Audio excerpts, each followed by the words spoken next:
ரவீஸ் குடும்பத்தினர் பிரகாசமான காட்டின் விளிம்பிற்கு அருகில் ஒரு சுற்றுலாவிற்கு சென்றனர்.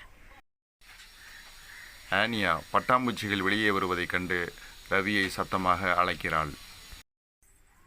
சூரிய வெளிச்சத்திற்கு வெளிவரும் பட்டாம்பூச்சிகளை அவர்கள் விரட்டி விளையாடுகின்றனர்.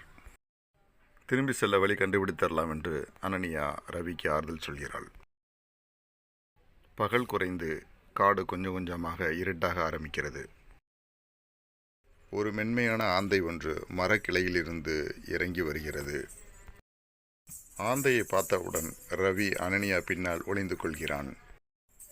ஆந்தை அவர்களிடம் அறிமுகமாகி அவர்களுக்கு வழியை காட்டுகிறது.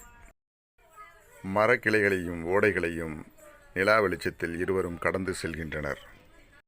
ஆந்தை அவர்களுக்கு வழிகாட்டி சென்றது. ஆந்தையின் பின்னே அவர்கள் இருவரும் சென்றனர். அவர்கள் செல்லும் பாதையில் மான் ஒன்று அமைதியாக தூங்கிக் கொண்டிருந்தது. ஆந்தையின் முன்னே வெளிச்சத்தை காட்டியவர் விண்மணி வீச்சுகள் பறந்து சென்றன. சுற்றுலா இடத்தை நெருங்கும் பொழுது ஒரு ஒளிரும் விளக்கு எரிந்து கொண்டிருந்தது. ரவியும் அனனியாவும் கிடைத்துவிட்டதால் அவர்கள் அப்பா அம்மா இருக்க கட்டி பிடித்து கொண்டனர். அவர்கள் வந்து சேர்ந்தவுடன் ஆந்தை மரத்தில் அமர்ந்து கொண்டது.